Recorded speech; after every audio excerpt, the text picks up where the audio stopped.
అందరికీ నమస్కారం. నీతులు చెప్పడమే కాదు, ఆచరించాలి కూడా. సిద్ధాంతాలు, భావజాలం ప్రజలకే కాదు, అవి మనకు కూడా వర్తిస్తాయన్న వాస్తవాన్ని చాలామంది గుర్తుపెట్టుకోవాలి. పొల్యూషన్ కంట్రోల్ బోర్డు వ్యవహారం మీద మొన్న అసెంబ్లీ సాక్షిగా తెలుగుదేశం పార్టీ ఎమ్మెల్యే బోండా ఉమామహేశ్వరరావు గారు అనేక ఆరోపణలు చేశారు. దాని మీద పవన్ కళ్యాణ్ గారు స్పందించారు. మాటలు సరిదిద్దుకోమని కూడా మాట్లాడారు. ఈ అంశం మీద రాష్ట్ర వ్యాప్తంగా పెద్ద ఎత్తున చర్చ కూడా జరిగింది. మరి బోండా ఉమా గారు అడిగిన ప్రశ్నలకి, లేవనెత్తినటువంటి అంశాలన్నీ ఒక వ్యూహం ప్రకారం శాసనసభలోకి తీసుకొచ్చారని చాలా స్పష్టంగా అందరికీ కూడా అర్థమవుతా ఉంది. విజయవాడ సెంట్రల్ నియోజకవర్గానికి చెందినటువంటి బోండా ఉమా గారికి ఆయన నియోజకవర్గంలో కాలుష్యభరిత పరిశ్రమలు కానీ, వాటిని చుట్టే వివాదాలు కానీ ఏమీ కూడా లేవు. కానీ ఆయన పొల్యూషన్ కంట్రోల్ బోర్డు గురించి ఎందుకు ప్రశ్నించారు? ప్రశ్నలన్నీ ఘాటుగా ఎందుకున్నాయి? దీని వెనక ఎవరున్నారు? అసలు ఏం జరుగుతుందన్న అంశం మీద అనేక మందికి చాలా ప్రశ్నలు, సందేహాలు ఉన్నాయి. అసలు పొల్యూషన్ కంట్రోల్ బోర్డు గురించి బోండా ఉమామహేశ్వరరావు గారు ఎందుకు లేవనెత్తారు? ప్రశ్నలన్నీ ఘాటుగా ఎందుకున్నాయి? దీని వెనకాతల ఎవరున్నారు? అసలు ఏం జరుగుతుందన్న వాస్తవాలు, ప్రశ్నలు, సందేహాలు చాలా ఉన్నాయి. నిప్పు లేనిదే పొగ కూడా రాదన్న విషయాన్ని ఈ రోజున ప్రజలందరూ కూడా చాలా స్పష్టంగా అర్థమైంది. పొల్యూషన్ కంట్రోల్ బోర్డుకి కూటమి ప్రభుత్వం అధికారంలోకి వచ్చాక నియమించినటువంటి ముఖ్య అధికారి నిర్వాహకం వలన ఈ రోజున పొల్యూషన్ కంట్రోల్ బోర్డులో అవినీతి వ్యవహారాలతో కంపు కొడుతుందనే విషయం చాలామందికి తెలుసు. ఈ అధికారి పొల్యూషన్ కంట్రోల్ బోర్డు ద్వారా ప్రజలకి ఇబ్బంది కలగకుండా పర్యావరణాన్ని కాపాడుతూ పనిచేయాల్సినటువంటి వ్యక్తి పొల్యూషన్ కంట్రోల్ బోర్డుని అడ్డం పెట్టుకొని చాలా సంస్థల్ని బెదిరిస్తూ పెద్ద ఎత్తున వసూళ్లకి పాల్పడుతూ ఉన్నారు. ఇటీవల ఈ వసూలు చేసిన సొమ్ము మొత్తం ఒకే పార్టీకి దక్కడంతో కూటమిలో పెద్ద పార్టీకి చాలా కోపం వచ్చింది. అందుకనే ఈ గొడవ చెలరేగిందని బయట చాలామంది మాట్లాడుకుంటా ఉన్నారు. అసలు వసూలు చేసిన సొమ్ము ఎవరికి చేరింది? హైదరాబాద్ ఐటీసీ కోహినూర్లో ఆ హోటల్ సాక్షిగా ఏం జరుగుతుంది? ఎవరెవరు ఈ డబ్బుని పంపిణీ చేసుకుంటా ఉన్నారు అనేటువంటి అంశాల మీద కూడా చాలామంది మాట్లాడుతూ ఉన్నారు. పొల్యూషన్ కంట్రోల్ బోర్డులో కీలకంగా పనిచేస్తున్నటువంటి ఈ వ్యక్తి హైదరాబాద్లో కూడా ప్రత్యేకంగా ఆస్తులు పెద్ద ఎత్తున సమకూర్చుకున్నారు అనే వార్త కూడా బయటకు వస్తూ ఉంది. అలాగే కాకుండా ఈయన చాలా కంపెనీలని బెదిరించి వాళ్ళ దగ్గర ఉండేటువంటి కాంట్రాక్టులు కూడా లాగేసుకొని జగ్గయ్యపేట, రాజమండ్రి లాంటి చోట ప్రీ ప్రాసెసింగ్ యూనిట్లని పెట్టారని కూడా బయటకు వస్తూ ఉంది. మొత్తం మీద బోండా ఉమా గారికి, పవన్ కళ్యాణ్ గారికి జరిగిన యుద్ధం మొత్తం కూడా ఒక అవినీతి వ్యవహారం అని, అందుకనే చంద్రబాబు నాయుడు గారు ఈ వ్యవహారాన్ని తొక్కిపెట్టారని కూడా తెలుస్తూ ఉంది.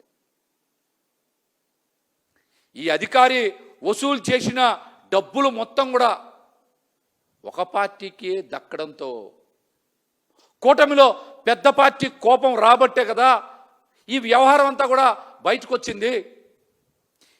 ఈ యుద్ధం అంతా కూడా అవినీతి పంపకాల్లో తేడా వల్లనే కదా వచ్చిందని ముఖ్యమంత్రి గారికి తెలిసి ఈ వ్యవహారాన్ని తొక్కిపెట్టేటువంటి ప్రయత్నం చేస్తూ ఉన్నారు. ప్రజలు మీకు అధికారం ఇచ్చింది ప్రజలకి సేవ చేయమని, అంతేగాని ప్రతి సంస్థని అడ్డం పెట్టుకొని దోచుకోవడానికా? పొల్యూషన్ నిబంధనలు పాటించాలని, నిబంధనలు అమలు చేసే బాధ్యత తీసుకోవాల్సినటువంటి పొల్యూషన్ కంట్రోల్ బోర్డు వసూళ్లకు పాల్పడడం ఏంటి? ఆ వసూళ్లకి పాల్పడి పంపకాల్లో తేడా వస్తే ఆ తొక్కిపెట్టే బాధ్యతని ముఖ్యమంత్రి గారు తీసుకోవడం ఏంటి? చెప్పండి. పొల్యూషన్ కంట్రోల్ బోర్డులో కీలక వ్యక్తి కృష్ణయ్య ద్వారానే అవినీతి జరుగుతుందని తెలుగుదేశం పార్టీ నాయకులే బయట మాట్లాడుతూ ఉన్నారు. పర్యావరణ పరిరక్షణ అని పదే పదే నీతి కబుర్లు చెప్పి దాని మాటున అవినీతికి పాల్పడడం ఎంతవరకు సమంజసం? చెప్పండి. పర్యావరణ పరిరక్షణ గురించి పదే పదే నీతి మాటలు చెబుతూ దాని మాటున అవినీతికి పాల్పడడం ఎంతవరకు సమంజసమని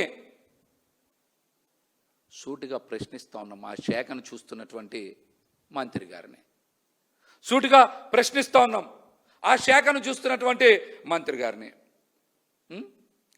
పొల్యూషన్ కంట్రోల్ బోర్డు చైర్మన్ ఎవరు చెప్పినా వినరని, కేవలం పవన్ కళ్యాణ్ గారి ఆదేశాలను మాత్రమే పాటిస్తారని అసెంబ్లీ సాక్షిగా బోండమ్మ గారు చెప్పారు కదా. ఎందుకు ఇలా జరుగుతుంది? పవన్ కళ్యాణ్ గారు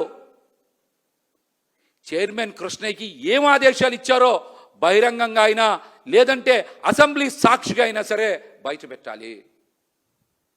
పవన్ కళ్యాణ్ గారు కృష్ణయ్య గారికి ఏం ఆదేశాలు ఇచ్చారు, ఆయన ఏం ఆదేశాలు పాటిస్తూ ఉన్నాడు, ఆయన పనిచేయడానికి పవన్ కళ్యాణ్ గారు చేసినటువంటి దిశానిర్దేశం ఏంటి?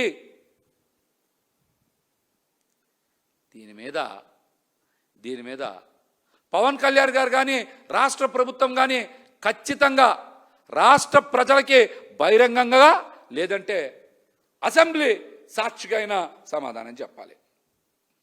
బోండా ఉమ్మ గారు అడిగిన ప్రశ్నలకి పవన్ కళ్యాణ్ గారికి అంత కోపం వచ్చిందంటే ఆ కోపానికి గల కారణం ఏంటన్నది ప్రజలు కూడా లోతుగా ఆలోచన చేయాల్సిన అంశం ఇది. బోండా ఉమ్మ గారు అడిగిన ప్రశ్నలకి పవన్ కళ్యాణ్ గారికి అంత కోపం వచ్చిందంటే ఆ కోపానికి గల కారణం ఏంటి? ఈ అంశం మీద అందరూ కూడా లోతుగా ఆలోచన చెయ్యాలి. చైర్మన్ కృష్ణయ్య పదే పదే పెద్ద పెద్ద కంపెనీలను టార్గెట్ చేస్తారు, తనిఖీలు నిర్వహిస్తారు. ముఖ్యంగా ఫార్మా కంపెనీలు, సిమెంట్ కంపెనీలు, బడా కంపెనీలను బెదిరిస్తూ ఉన్నారని మార్కెట్లో చెప్పుకుంటా ఉన్నారు. చైర్మన్ కృష్ణయ్య తరపున ఒక బినామీ వ్యక్తి పనిచేస్తారు. ఆయన నెల్లూరులో కృష్ణయ్య గారికి ఇంటికి దగ్గరలోనే ఉంటారని తెలుగుదేశం జనసేన పార్టీ నాయకులే బయటకు వచ్చి మాట్లాడుతూ ఉన్నారు.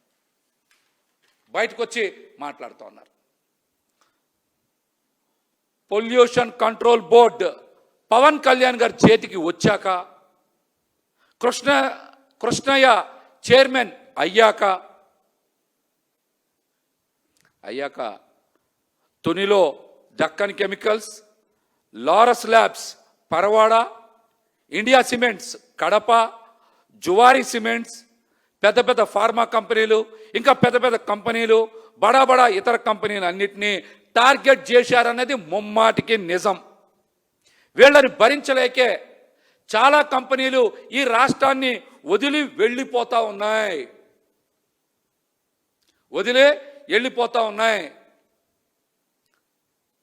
రాత్రిపూట గనక కృష్ణయ్యతో సెటిల్ చేసుకోకపోతే నోటీసులు ఇస్తారు, తర్వాత టాస్క్ ఫోర్స్తో పిన్ టు పిన్ వెరిఫై చేయిస్తారు. ఆ కంపెనీలని మూసివేస్తారు. ఆ కంపెనీలని మూసేస్తూ ఉంటారు. ఇది జరుగుతున్న వాస్తవం.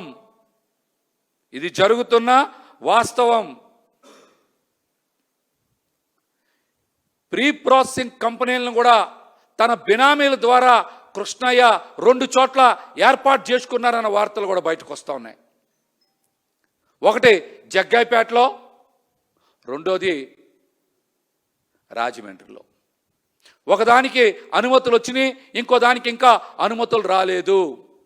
ఈ ఫార్మా వేస్ట్ని ప్రీ ప్రాసెసింగ్ ద్వారా సిమెంట్ కంపెనీలకు పంపించేటువంటి కాంట్రాక్ట్లను కూడా తన బినామీల ద్వారా దక్కించుకొని డబ్బులు సంపాదించాలి, ప్రతిరోజు కనీసం 30 లక్షల రూపాయలు సంపాదించాలనే టార్గెట్తో పనిచేస్తున్నానని మాత్రం ముమ్మాటికి నిజం. అదేవిధంగా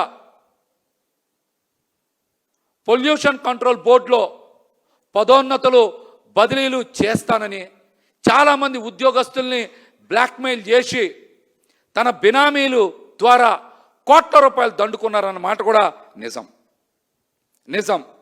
ఈ విషయాన్ని పొల్యూషన్ కంట్రోల్ బోర్డులో ఎవరిని అడిగినా చెప్తారు. ఈ డబ్బులు వసూలు చేస్తున్నది అతని బినామీ అవునా కాదా అని. అట్లాగనే ఆంధ్రప్రదేశ్లో చాలా చిన్న ప్రీ ప్రాసెసింగ్ యూనిట్స్కి ఈ ఫార్మా వేస్ట్ని ఇవ్వకుండా వాళ్ళకి ఏదో ఒక సాకు చూపించి వాళ్ళకు అనుమతులు ఇవ్వకుండా వాళ్ళ జీవితాలని నాశనం చేస్తూ తెలంగాణలోని ప్రీ ప్రాసెసింగ్ యూనిట్స్తో టైఅప్ చేసుకున్నారన్న మాట నిజం. అందుకనే ఒక్కొక్క తెలంగాణ కంపెనీ దగ్గర నుంచి 50 లక్షల రూపాయలు అడ్వాన్స్ తీసుకున్నారన్నది కూడా నిజమని చాలామంది చెప్తా ఉన్నారు.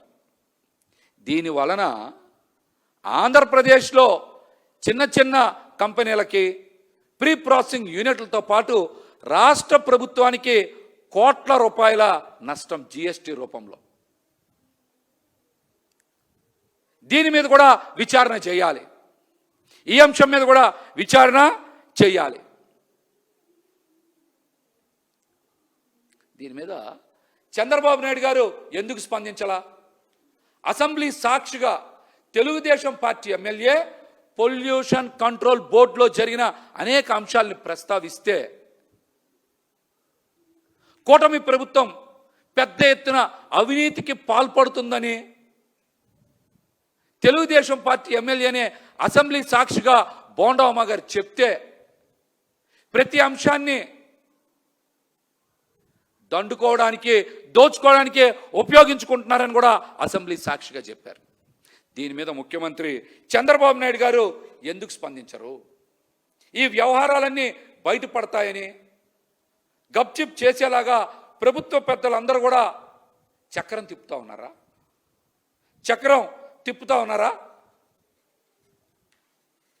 చెప్పండి. చక్రం తిప్పుతూ ఉన్నారు. దీనికి కూడా సమాధానం చెప్పాలి. అసెంబ్లీ సాక్షిగా పవన్ కళ్యాణ్ గారు కూడా ఒక మాట మాట్లాడారు. మేము నిబంధనలన్నీ పాటిస్తే గత ప్రభుత్వంలాగా ఇక్కడ కంపెనీలు ఉండవు అంటున్నారు. అంటే వైఎస్ఆర్సీపీ ప్రభుత్వం పర్యావరణాన్ని పరిరక్షించేలాగా నిబంధనలని ఖచ్చితంగా అమలు చేసేలాగా చర్యలు తీసుకుందని పాలన సాగించిందని పవన్ కళ్యాణ్ గారు అసెంబ్లీలోనే ఒప్పుకున్నారు.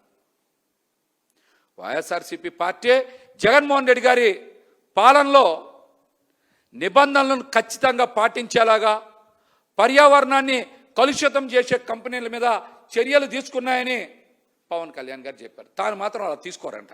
ఎందుకు తీసుకోరు?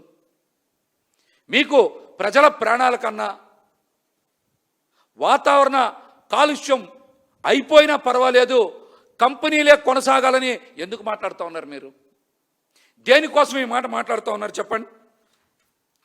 దేనికోసం ఈ మాట మాట్లాడుతూ ఉన్నారు? ప్రజల జీవితాలను నాశనం చేసే కంపెనీలకి అంటగా ఉంటానని పవన్ కళ్యాణ్ గారు అసెంబ్లీ సాక్షిగా చెప్పారు కదా. అంటే పవన్ కళ్యాణ్ గారి నిజస్వరూపం ఏంటో ప్రజలందరూ కూడా అర్థం చేసుకోవాలి. మొట్టమొదటి చెప్పిన మాటనే మళ్ళీ చెప్తా ఉన్నా, నీతులు చెప్పడమే కాదు పాటించాలి.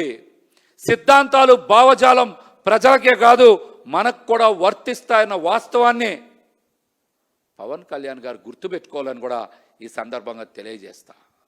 పొల్యూషన్ కంట్రోల్ బోర్డులో జరుగుతున్నటువంటి అవినీతి మీద రాష్ట్ర ప్రభుత్వం స్పందించాలి, విచారణ చెయ్యాలి, అంశాలన్నింటినీ కూడా బహిర్గతం చేయాలని మేము డిమాండ్ చేస్తాం.